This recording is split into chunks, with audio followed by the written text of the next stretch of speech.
Hello, everyone, and welcome to Kilowatt. My name is Bodie, and I am your host, and we are on to part 2 of our North America Charging Standard special episode series, whatever it's called.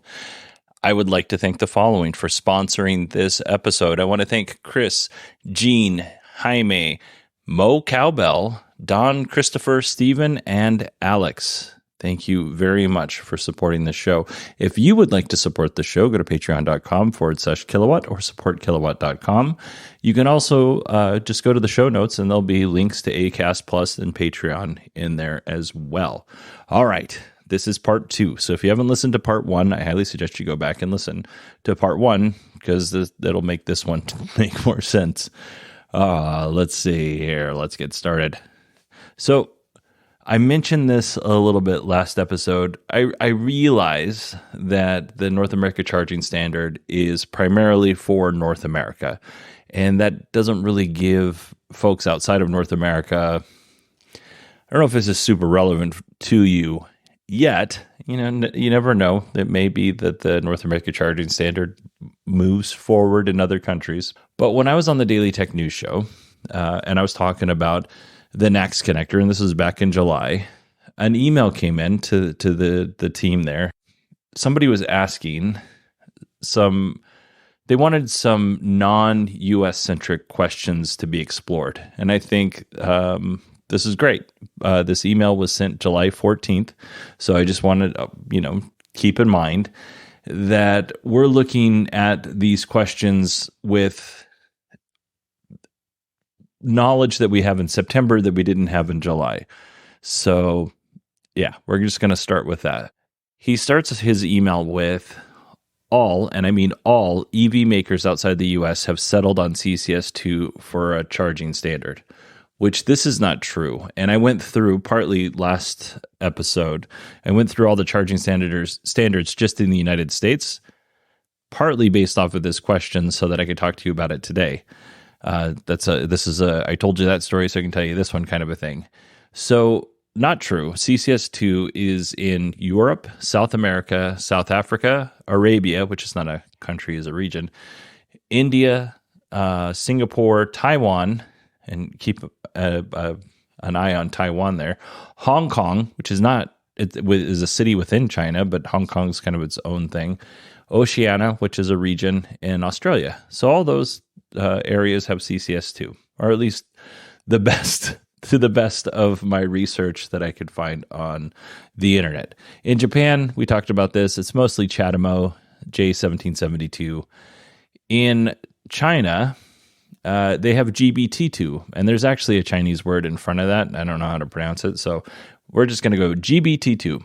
It is backwards compatible with CHAdeMO, or it either is now or it will be in the future. I'm not sure where they are on their 3rd generation GBT transition process. And there's one GBT connector for AC power. There's another one for DC power. And then in North America, Central America, South Korea, Taiwan. Remember what I said? Remember Taiwan? Remember? Taiwan also uses the CCS1 adapter. And South Korea, home of Hyundai and Kia, or Hyundai, depending on how you want to pronounce that, they're using the CCS connector, CCS1 connector. So the world is not united. So let's get into his questions. First question: doesn't the North America Charging Standard, doesn't this bifurcate the market yet again, increasing overall engineering costs and manufacturing inefficiencies? I will say that it probably increases manufacturing costs, but it's a small amount per car. I don't think it's that much. Tesla's not charging a bunch of money for this. They're basically charging cost. There is some engineering cost that goes into that, and there's also some, software development cost that goes into that. But overall, I don't think it's all that much adding. I don't think it's adding all that much to the price of the actual vehicle. But whenever you put different parts on a vehicle, sure, there's, whenever you put different parts on the same vehicle, depending on what region it's going to, there's going to be an added cost to that for sure. Next question. I get why this is happening, but surely U.S. EV policy should not be pushed so far away from global standards because of one dominant vendor, Tesla. I think this is a good point. However, we can see that global standards are all over the place, and I genuinely don't think that Tesla, a company that's had the Tesla connector since 2012, changing the name of their product to the North America Charging Standard is changing the market in any way, shape, or form. It's not like they came up whole cloth with a new charging connector, and now they want everybody to adopt it. This is a charging connector that has 10 plus years of design and updates behind it. So, yeah, I don't think this is that big of a deal. Now, when this email was written, I can't remember if the Society of Automotive Engineers had stepped up yet or not and said that they were going to turn the North America Charging Standard into an actual standard that won't be controlled by Tesla.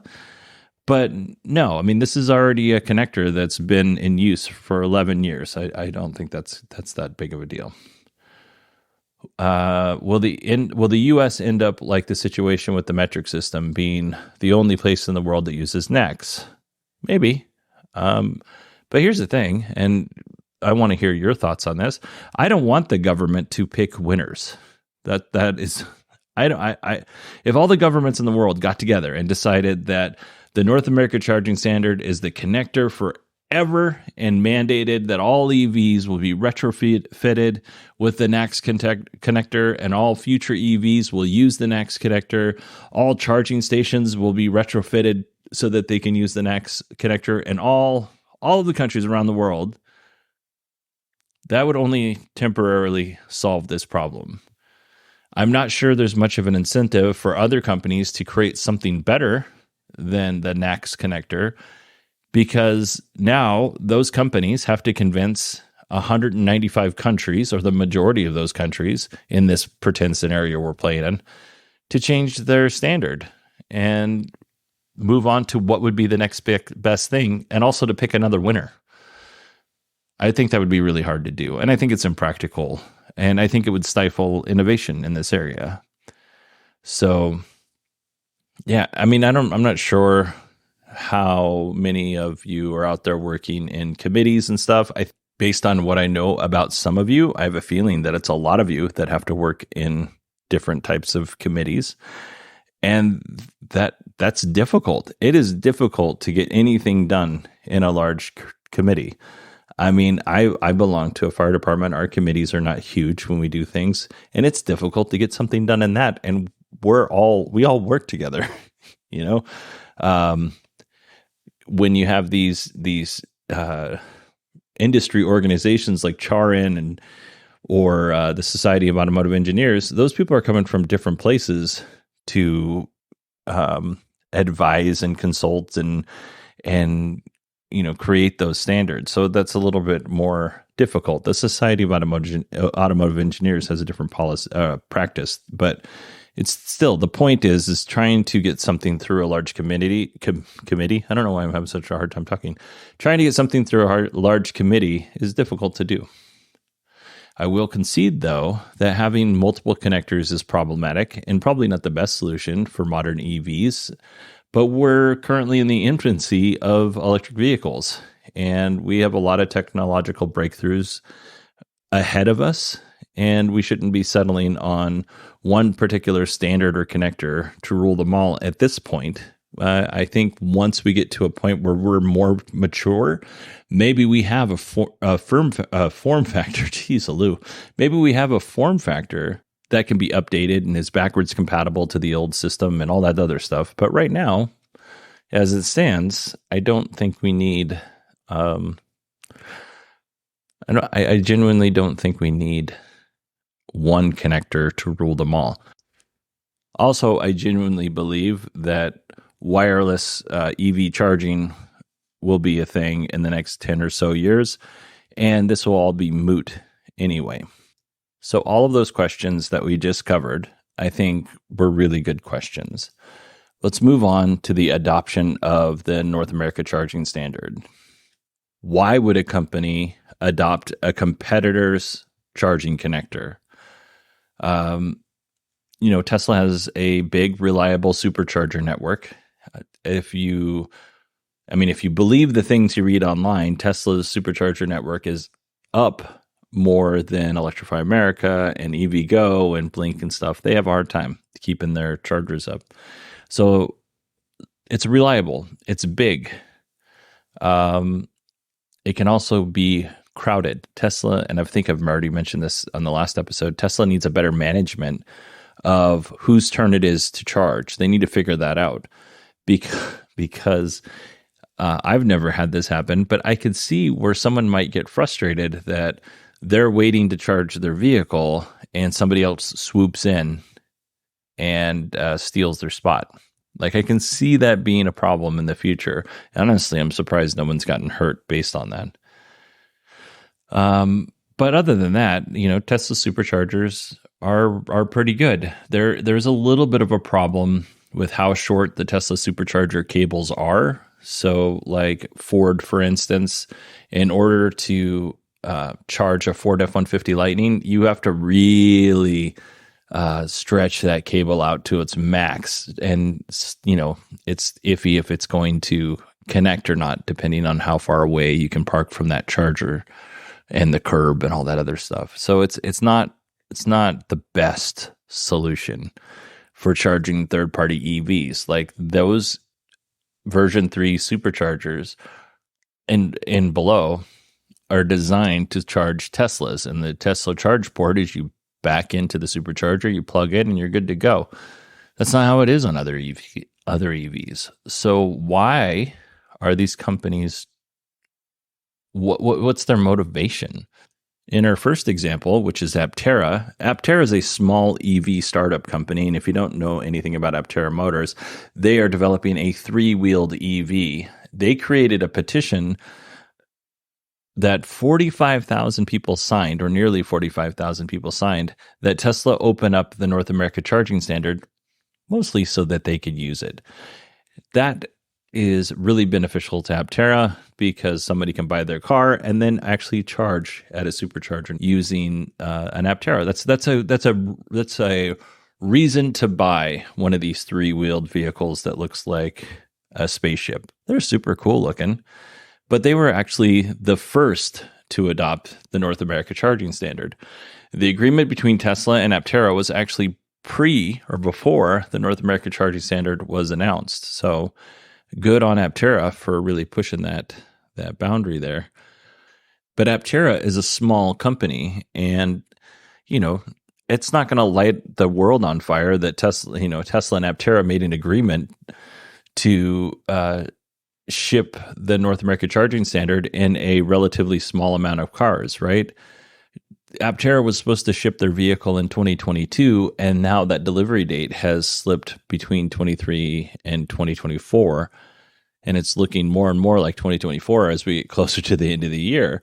So what I'm trying to say here is, while it was cool that a car company that isn't Tesla is going to get to use the Tesla charging connector, the NACS connector, few people cared. But then on May 25th, 2023, Ford announced that they were going to adopt the NACS connector, and the world went crazy. So let's go ahead and listen to Ford CEO Jim Farley on CNBC. Starting early next year, Ford owners will be granted access to thousands of Tesla superchargers across the United States and Canada. It's part of a new partnership announced on Twitter Spaces by Tesla CEO Elon Musk and Ford CEO Jim Farley. Farley joins us right now, first on Squawk Box this morning, to talk more about it. And Jim, welcome. This is some pretty big and pretty surprising news. Yeah, well, it was a big week for us, Becky and Andrew. And this announcement, we think, will really help our EV customers have a much better experience. It was surprising just from the perspective that you all are rivals. I don't know if you want to call respectful rivals, frenemies, something along those lines. How did this deal come about? What happened?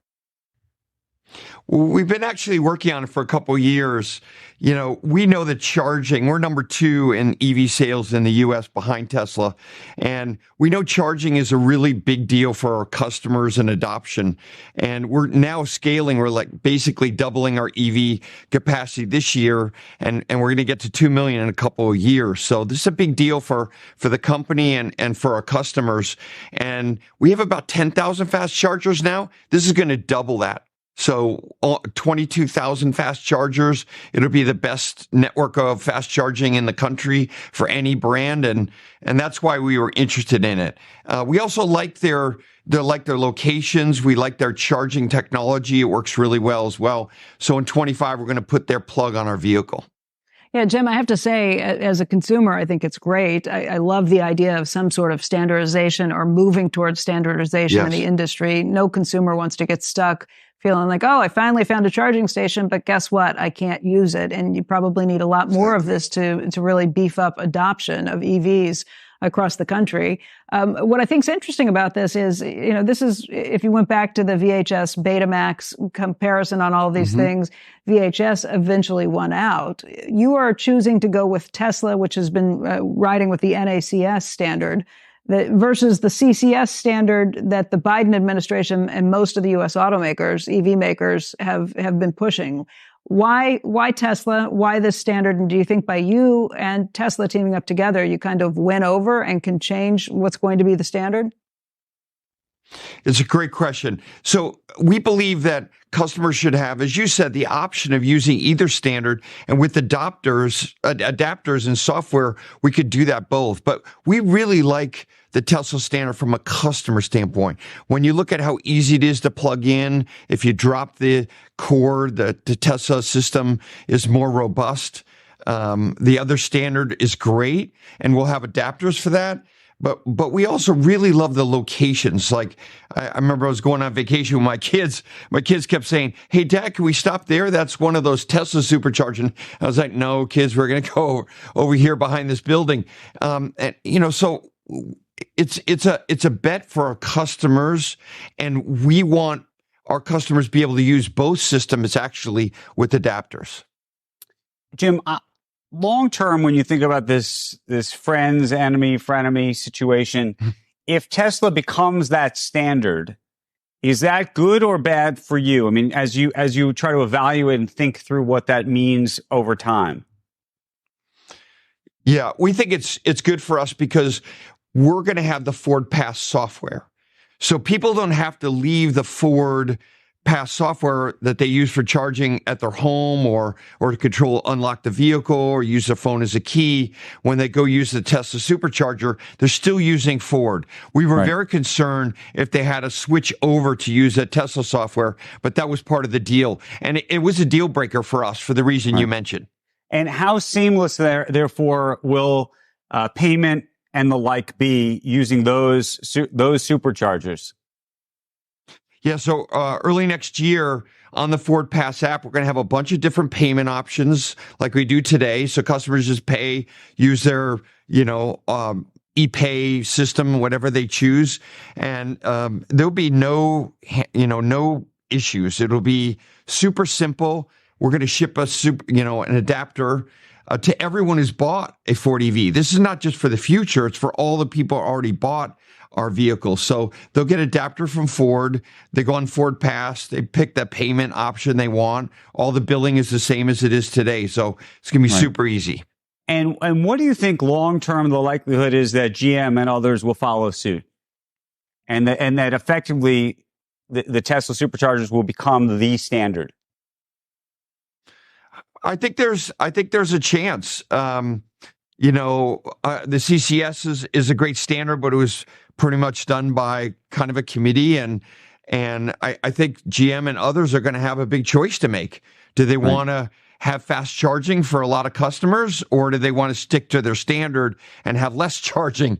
So I don't know, but I think we're number 2 last year. They were number 1. I think this is going to be a tough choice for those companies. 2 things I want to take away from this clip. 1, Ford and Tesla have been talking about this for years. And 2, it sounded like to me that Jim Farley said that they were going to send this adapter to every F-150 Lightning owner and Ford Mustang owner, Mach-E owner for free. It sounded like for free. Sounds like he said that they were going to provide them. But then we get a little bit more information. Tom Moloughney, who has the State of Charge YouTube channel, they'll put a link to his episode in the show notes. He interviewed Jeff Bino, who's Ford's public charging manager. Now, I'm not going to play the clip from this. I'm just going to give you some highlights and encourage you to go listen to Tom's show. First of all, why did Ford adopt the NACS connector? Really, it's access to reliable public charging. It actually doubles Ford's charging network by adopting the NACS connector and getting access to Tesla's supercharging network, which is great. In 2024, the current Ford vehicles will have access to it. In 2025, that's when the NACS connection actually starts. But the other reason that Ford said that they adopted the NACS connector is that it's smaller, lighter, easier to use, faster charging for future EV battery technology. They got a lot of customer feedback. Ford has an angel charging program, and I'm assuming this is just Ford customers that go out and report on, their experiences charging. I don't know exactly what it is, but they use that feedback. And yeah, it cost Ford nothing to do this. It cost them nothing to adopt it in terms of paying Tesla. I mean, there might have been some engineering on their part, talent that had to kind of figure out how to reconfigure some things in the car or in the truck. But that's a relatively small amount of money for them to do that.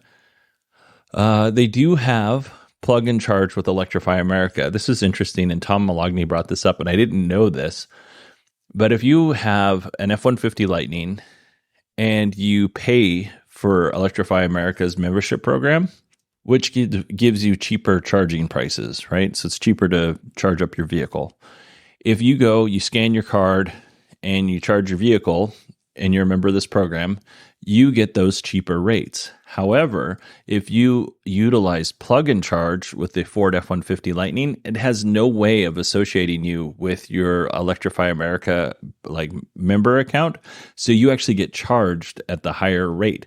So you may be, or someone out there may be, paying for Electrify America's premium plan or whatever it is, their plus plan, using plug and play charge on your vehicle, and you're not actually taking advantage of that savings. So if you're one of those people, or one of those people, you should definitely let them know and make sure that that has been corrected. Now, Ford announced, we're going to adopt the North America Charging Standard, the NACS connector, on a Twitter Spaces event with Elon Musk and Jim Farley. I didn't listen to that. I don't even know how to go back and find it. It might just be in the ether. But the whole EV world seemed to go just absolutely cuckoo bananas, crazy for this. And then it didn't die down, but it lulled a little bit. And then GM announced that they were going to adopt the North America Charging Standard. So these companies have been planning this for years, if you are to believe the Ford CEO and Mary Barra. And then Ford announces, GM announces, and that fervor just whipped up again. And everybody thought, well, this is it. The North America Charging Standard is the one connector to rule them all. And again, I don't think it is. But I have a little bit of audio from Mary Barra at the Aspen Ideas Festival. I'd like to play that for you now. Okay, you mentioned chargers. There was obviously a seismic announcement a couple of weeks ago. Ford said that it had made an agreement with Elon Musk to go with the Tesla charger, and then you followed. How much of that decision was predicated on Ford, and how difficult is it for you to do that with a competitor? Like Musk is someone who you've just competed viciously against for I wouldn't years. say viciously. I would say aggressively. I don't think of myself as a vicious person, but it's a really great point. So we had been having conversations. I think one of the big things we wanted to make sure that our customers would still we have aggregated many different charging companies into the My Chevy app or the My Cadillac app, the My GMC app, and we didn't want to lose that relationship, because think about how often you need to charge. And so I think one of the breakthroughs was, they agreed they would provide the information that it would go through yours, and also that we get the same cost for our customers that Tesla customers do. And so as we saw that change occurred, we evaluated it, and then we also looked at it from a customer perspective. And our technical team said, frankly, the other charging standard was done, by the standards body, Society of Automotive Engineers. But when you looked at it, we thought the durability, the reliability, and the cost was cheaper. And so, anytime you make a decision from a customer perspective and you're not choosing the most cost-effective, better solution, you do that at your own peril. And then for General Motors, it allowed us in one, agreement to make, starting next year, instead of having 13,000 chargers across this country available, we'll have 25,000. And so when I think about enabling people, and solving that issue that they trust the charger's going to be there, it was a pretty, a decision that was not that hard to make, and we did it pretty fast.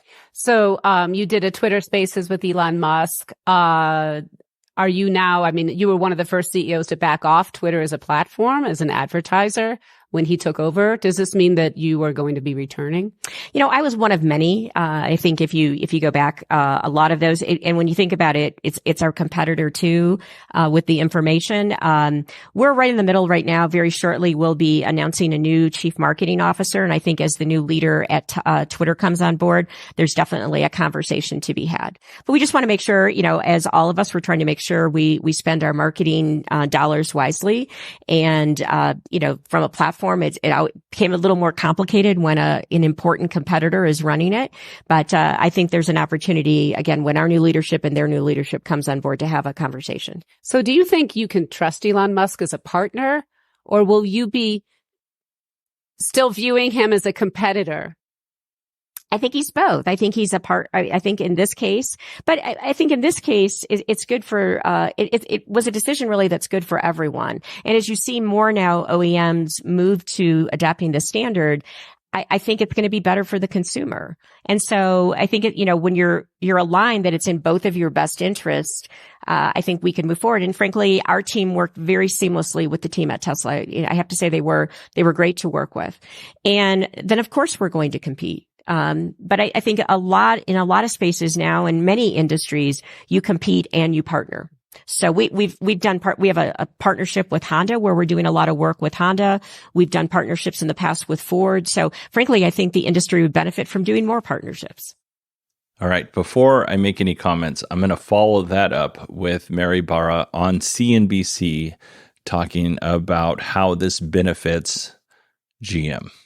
Mary, it's Melissa Lee at the NASDAQ market site. How do you share the cost or revenue of the charging network with Elon Musk, with Tesla? And does this mean that you might be partnering in the future? Because Elon Musk has tweeted just recently on the heels of the Ford announcement that he would be willing in the future to license other Tesla technology like full self-driving and autopilot.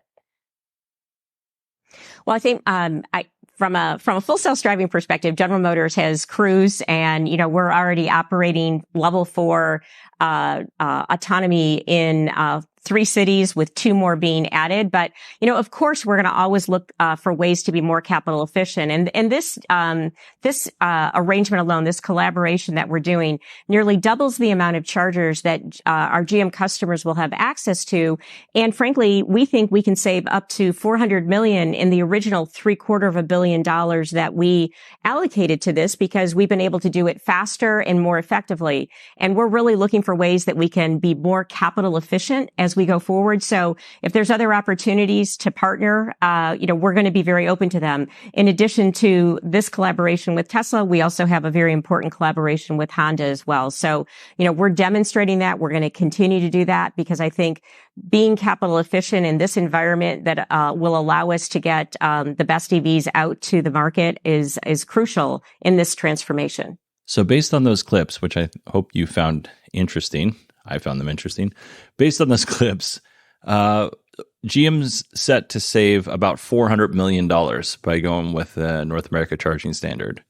And then she kind of parroted some of the same things that the Ford CEO, Jim Farley, talked about, where it doubles the chargers that GM has access to. It also, in 2024, GM vehicles will gain access to the supercharger network and then transition to the North America charging standard in 2025.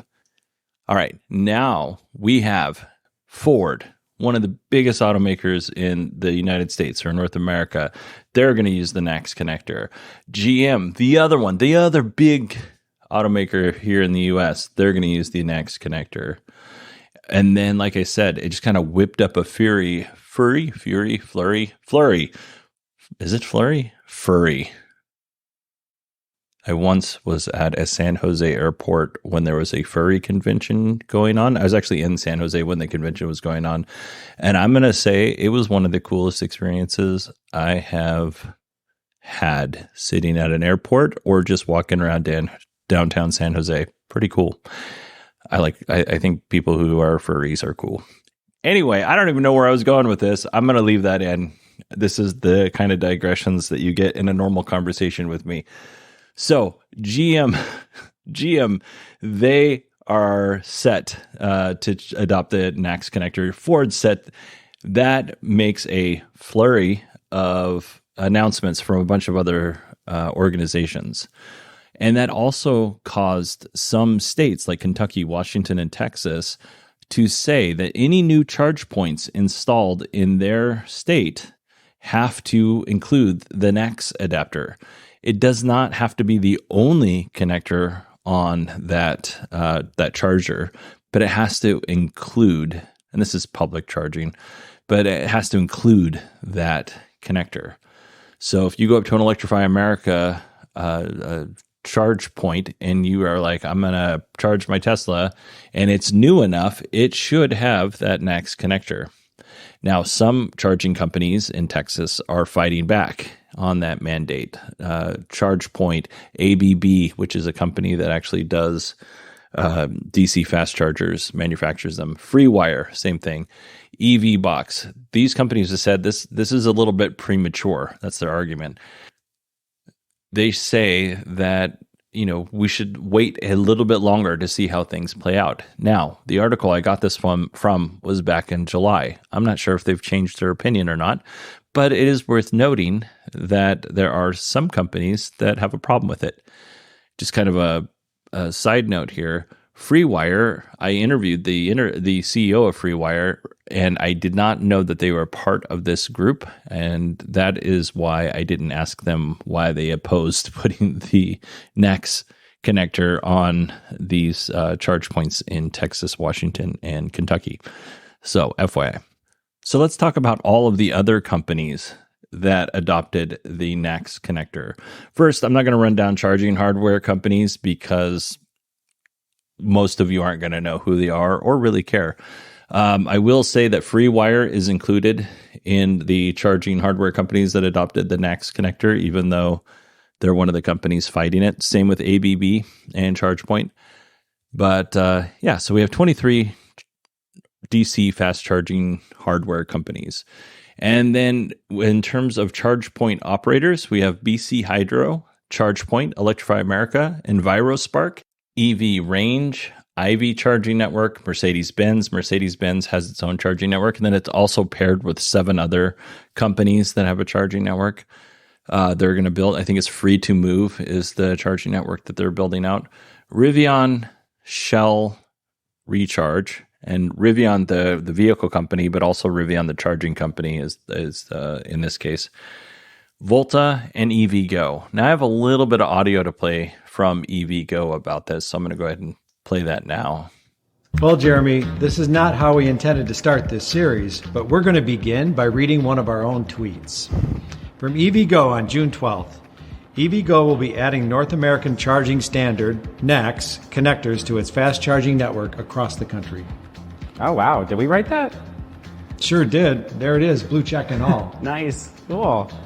Well, yes, it's official. We are going to be integrating NACS connectors. I guess, is that it? Not quite. I'm sure that the thousands of people who read that tweet and others who read our press release are going to want a little bit more information than that. Yeah, probably, right? I guess the first question really is just, why now? Great question. EVGo has always been about electric for all. And now it's clear that we're going to need to extend our network to the North American Charging Standard. In fact, it's a journey that we've been on for a long time. We started with CHAdeMO only, and then we went to CHAdeMO plus CCS, and then we added support for Tesla, and now we're going to go for full NACS support on our network. But what does it really mean to provide full NACS support? So today we have what we know as our sidekick stations, which have NACS support, but they're a 50 kilowatt implementation going through CHAdeMO. So this is going to be a native connection from the station to the vehicle directly with no translation of CHAdeMO in between, and that gives us full speed, high current, and high voltage support for future NACS vehicles that need that. And so for that, we get much higher speed charging for one, and a simpler integration with the stations. And when we bring chargers to market, we actually do that in partnership with companies like Delta and Signet. So what is that process like? Yeah, so we work with suppliers today to bring products to market that meet our needs and work through all sorts of different testing, safety testing, and integration within our network. NACS is really no exception to this. We're going to be adding these to our requirements and working with our suppliers to both bring this connector to both existing equipment as well as new equipment. It's also important to remember that there are already 1 million vehicles out there that require CCS support, and probably 2 million more will be sold over the next 2 years. So we have to make sure that we're providing a solution for everybody. As far as our work with our partners like GM and Pilot Flying J, we are putting together a roadmap to roll out this support so that it matches the demand that we see in the marketplace. Yep, we're going to be busy, and it does mean that the NACS connectors really aren't going to be tomorrow, but soon. So absolutely. Everybody should know that if you're seeing new stations that are rolling out and being announced this week, next week, the week after, that they won't have the full NACS support yet, but it is coming soon. Honestly, I don't have a lot to add to that video, but I did think it was interesting. So moving on to our automakers. So right now we have 3 major automakers here in North America that are considering adopting the NACS connector. They have not agreed to it yet, but they're considering it, which are VW, Stellantis, and Hyundai, Kia, Genesis. So those are the organizations that are looking into this. The car makers who have confirmed that they're going to adopt are Acura, Aptera, Fisker, Ford, GM, Honda, Jaguar, Mercedes-Benz, Nissan, Polestar, which is a Geely company, Rivian, and Volvo, which is also a Geely company. Now, with all these companies in the EV industry looking to adopt the North America Charging Standard, who's gonna make all of these connectors? Well, Tesla has selected Volex, a UK-based manufacturing company, to supply the NACS coupler. Now, I don't know if the coupler is considered to be the charging port on the car and the connector together, or if it's just the charging port on the car, or if they're calling a coupler because it's Britain or the UK. I don't know. But Volex executive chairman Nate Rothschild had this to say: as a selected vendor of the NACS coupler, this further validates that Volex continues to be a trusted manufacturing partner of Tesla's charging system technology to the world's leading EV manufacturer, companies, and suppliers who utilize the NACS EV charging system. So I'm guessing it is what folks in the UK would just call a connector, and like a boot is a trunk, and a bonnet is the hood, that kind of a thing. I'm guessing it's that kind of thing. Anyway, that is it for us this episode. I hope you learned something. I hope it was interesting. If you want, even though I'm on a break, and by the way, I'm currently recording these episodes while I'm on a break, so I'm not really on a break. But anyway, if you'd like to email me, it's Bodie, BODIE at 918digital.com. You can also find me on X at 918digital. And yeah, I hope you all have a wonderful weekend, and I will talk to you on Tuesday.